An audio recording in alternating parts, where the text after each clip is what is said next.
Il y a plus de 10 ans, des manifestations populaires ont éclaté contre le président Mouammar Kadhafi en Libye en février 2011, alors que les gens exigeaient la fin de son règne de 4 décennies.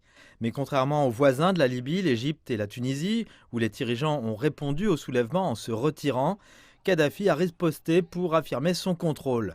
8 mois plus tard, des rebelles soutenus par l'OTAN ont capturé le président Kadhafi près de sa ville natale de Sirte, mais au lieu de le juger, ils l'ont tué. Sa mort a été celle d'un dirigeant injuste. Cela n'aurait pas dû se passer ainsi. Idéalement, il aurait dû être jugé. Nous aurions dû comprendre comment il gérait la Libye, où ses finances étaient cachées. Qu'avait-il fait pendant ces 4 décennies au pouvoir? C'est pourquoi le chaos a suivi, parce qu'il contrôlait tout. Il a fallu près de 10 ans à la Libye pour mettre fin au combat et profiter du plus long cessez-le-feu que le pays ait connu depuis la chute de Kadhafi. La trêve reste cependant fragile. Certains craignent que les combattants et les mercenaires étrangers dispersés à travers la Libye ne menacent toute solution politique possible.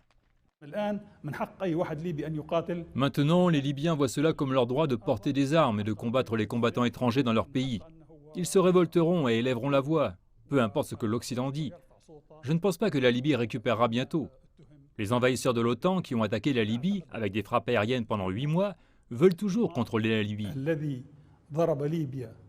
L'ONU, l'Union africaine, les puissances régionales et mondiales tentent toutes de pousser les Libyens à organiser des élections en décembre. On ne sait pas qui les électeurs de la nation nord-africaine éliront, mais les aspirations des Libyens ne sont pas un secret.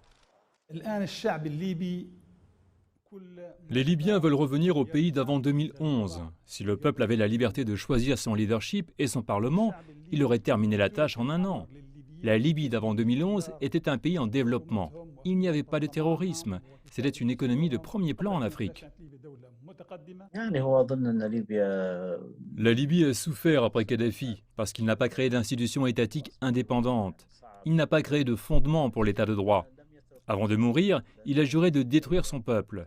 Il a ordonné à ses partisans de s'armer contre le soulèvement. La population augmentait sans contrôle, le taux de chômage montait en flèche. La Libye était classée au 135e rang mondial en termes de qualité de l'éducation et elle figurait parmi les premières en matière de corruption. Les Libyens veulent la stabilité et la sécurité que Kadhafi leur avait fournies, mais ils veulent aussi une nation bien structurée qui s'appuie sur la nation entière plutôt que sur un seul homme. La nation nord-africaine semble parvenir à la paix avec son passé. L'un des fils de Kadhafi, Al-Saadi, a été libéré de détention tandis que son frère aîné, Saïf al-Islam, pourrait se présenter aux prochaines élections.